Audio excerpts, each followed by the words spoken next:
Au fil des siècles, il y a eu des théories des fois complètement farfelues pour expliquer l'inexplicable, la construction des pyramides. Par exemple, il y en a qui pensaient pendant longtemps que c'était le fruit des extraterrestres.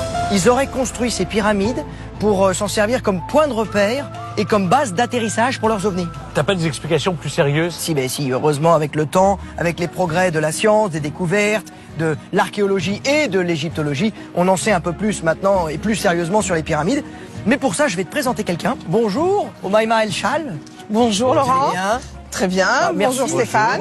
C'est la doyenne d'un département d'une université Must qui compte, je crois, 25 000 étudiants. Ah oui. Donc, elle est pointue sur la question, elle sait bien de quoi on parle, mais elle est tout aussi passionnée que nous. Vous la connaissez bien, hein. Je crois que régulièrement, vous venez au pied de la pyramide quand vous avez des décisions importantes à prendre, c'est ça?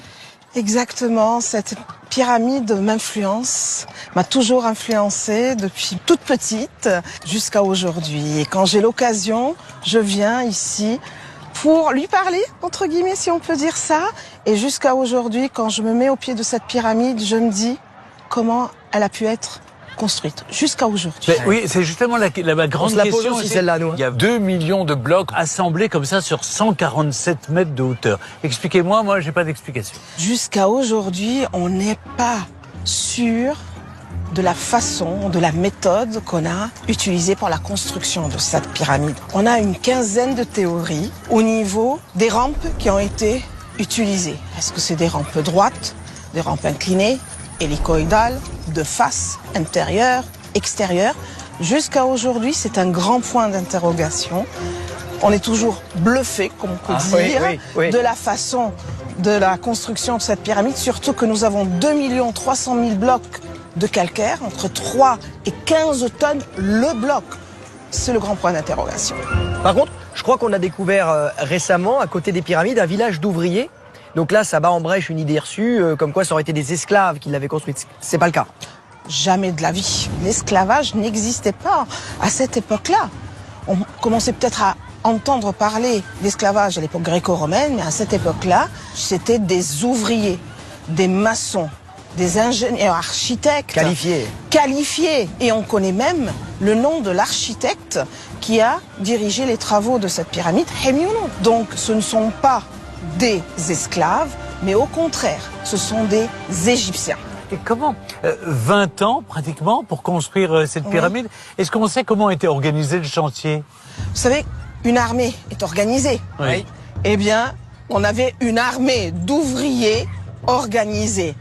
Plus de 20 000 ouvriers, parfois on dit qu'il y en avait jusqu'à 100 000, mais qui étaient divisés en des bataillons. Des divisions avec 200 petits groupes, chaque groupe de 100 personnes, de chaque bataillon, entre guillemets, avait également des petites équipes de 10 personnes et à la tête de chaque équipe, on avait un chef d'équipe qui menait le travail. Donc c'est vraiment une organisation parfaite qui nous prouve qu'en 2500 avant Jésus-Christ, une organisation d'un chantier était aussi phénoménale que la construction du bâtiment lui-même ou de ce chef-d'œuvre. Et moi, j'ai une dernière question, alors ça n'a rien à voir avec le chantier, c'est avec le mot pyramide.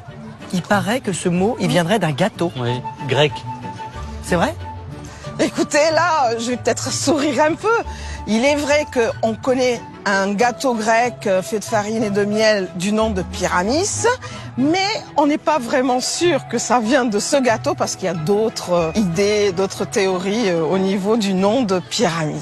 Et nous, on adore les gâteaux. Ah oui, c'est pour ça on est très sucré. Moi aussi, On est très moi sucré. aussi. Eh ben merci. Merci Omaima, beaucoup, c'était Omaima. passionnant. Merci beaucoup. Et moi, ce que j'ai compris, c'est que les grandes pyramides, enfin la grande pyramide d'Égypte, c'est surtout plus de mystère que de certitude. Oui, absolument. Mais c'est ce qui rend cette civilisation antique égyptienne encore plus fascinante, magique et qui nous rend tous égyptomaniaques. Et oui, ce sont les Français.